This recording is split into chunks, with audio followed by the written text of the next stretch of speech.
महाभारत युद्ध के बाद अर्जुन के पौत्र राजा परीक्षित का जन्म हुआ। एक दिन जंगल में आखेट के दौरान परीक्षित ने कलयुग को देखा और उसे भूलोक छोड़ने का आदेश दिया। कलयुग ने विनम्रता से राजा के पैरों में गिरकर शरण मांगी। राजधर्म के अनुसार शरणागत को आश्रय देना क्षत्रिय का कर्तव्य था, इसलिए परीक्षित ने उसे 5 स्थानों पर निवास करने की अनुमति दी, जहां मदिरापान, वेश्यावृत्ति, जुआ, हिंसा और पाप से अर्जित स्वर्ण हो। उसी समय राजा परीक्षित ने अपने पूर्वजों से प्राप्त एक स्वर्ण मुकुट पहन रखा था, जो पाप कर्मों से दूषित था। कलयुग ने उस स्वर्ण मुकुट में प्रवेश कर राजा के मस्तिष्क पर अधिकार जमा लिया। जंगल में प्यास लगने पर परीक्षित एक आश्रम में पहुंचे, जहां ऋषि शमीक तपस्या में लीन थे। राजा ने जल मांगा, लेकिन ऋषि की मौन साधना से उन्हें कोई उत्तर नहीं मिला।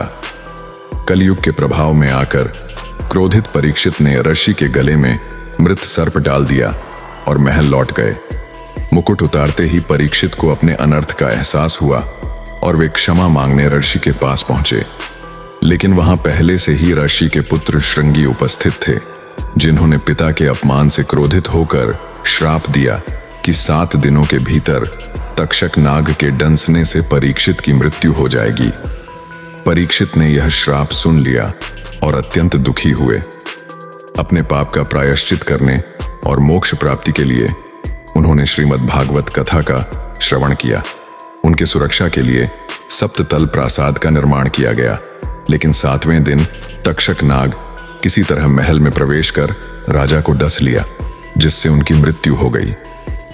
राजा के पुत्र जन्मेजय को जब यह ज्ञात हुआ कि उनके पिता की मृत्यु तक्षक नाग के कारण हुई है, तो उन्होंने प्रतिशोध की अग्नि में जलते हुए नागों का सर्वनाश करने के लिए सर्प यज्ञ का आयोजन किया। इस यज्ञ में पृथ्वी के सभी नाग जलकर भस्म होने लगे। भयभीत नागों ने माता मनसा देवी से रक्षा की प्रार्थना की, जिन्होंने अपने पुत्र आस्तिक को यज्ञ रोकने के लिए भेजा।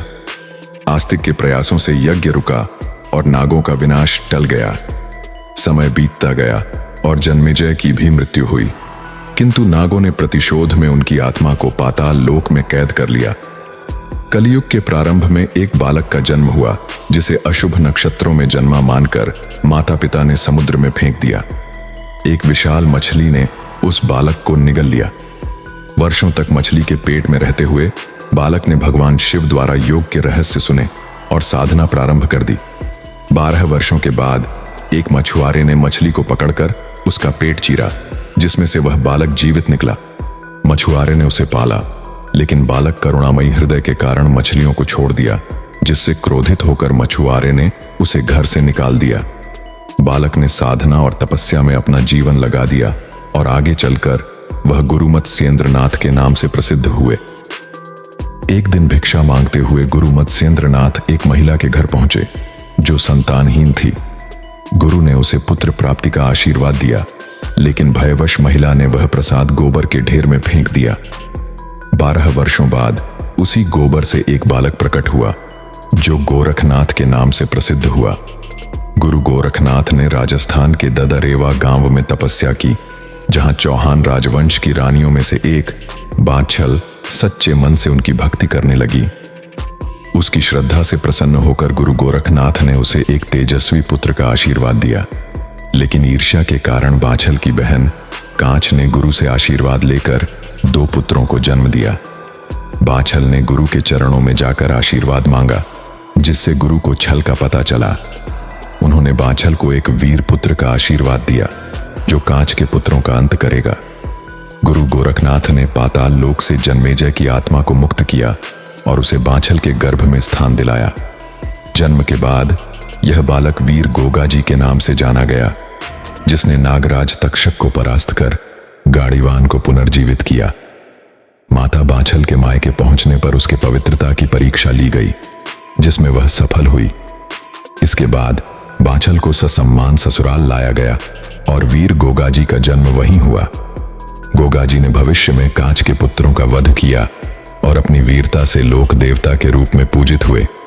इस तरह पांडवों की वंश परंपरा और धर्म की विजय की यह कथा आज भी रहस्यमयी और प्रेरणादायक मानी जाती है। जो हमें धर्म, कर्तव्य और प्रतिशोध के परिणामों की सीख देती है।